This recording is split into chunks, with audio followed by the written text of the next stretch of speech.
একটা কথা বলি, জান্নাতের বাগানের ফল আপনারা কারা কারা খেতে চান? যারা যারা খেতে চান একটা হাত তুলেন। জান্নাতের ফল বাগানের ফল কারা কারা খেতে চান?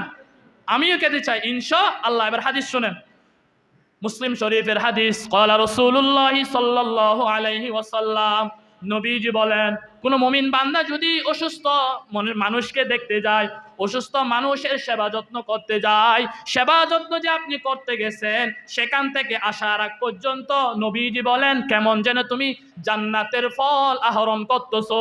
সুবহানাল্লাহ। আপনি অসুস্থ মানুষকে দেখতে গেছেন, দেখতে যাওয়ার এখান থেকে আসার আগ পর্যন্ত নবীজি বলেন কেমন যেন তুমি জান্নাতের ফল আহরণ করতেছো।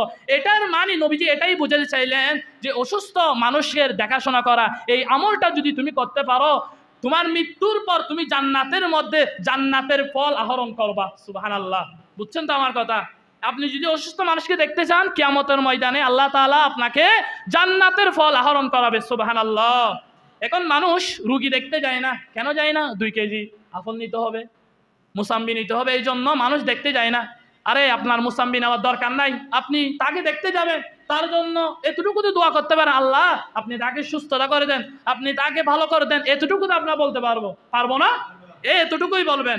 এতটুকু আল্লাহ পাক রব্বুল আলামিন আমাদেরকে, আমরা যেন যে সমস্ত এলাকার মানুষ অসুস্থ হয়, আমরা আমাদের সময় থাকলে আমরা যেন তাদেরকে দেখতে যেতে পারি, তাদের সেবা যত্ন যেন আমরা করতে পারি। আল্লাহ তাআলা আমাদেরকে সেই তৌফিক দান করেন। সবাই বলেন আমিন।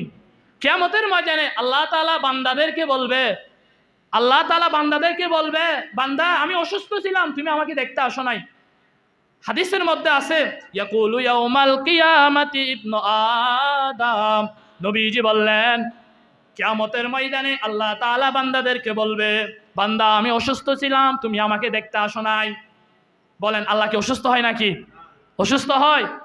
তো বান্দা বলবে, আল্লাহ আপনি তো পৃথিবীর জগতের মালিক, আপনি তো সব কিছুর মালিক, আপনি আবার অসুস্থ হন নাকি?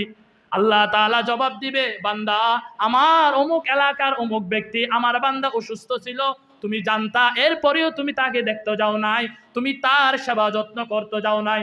তুমি যদি তাকে দেখতে যাইতা, তার সেবা যত্ন করতে যাইতা, তাহলে তুমি আমি আল্লাহকে সেখানে পাইতা। সুবহানাল্লাহ। এটার মানে এটাই বুঝাতে চাইছেন, এটার উদ্দেশ্য হলো আমার বান্দা অসুস্থ ছিল, তুমি দেখতে যাও নাই, তুমি যদি দেখতে যাইতা সেখানে আমি আল্লাহকে তুমি পেয়ে যাইতা। আল্লাহ পাক রব্বুল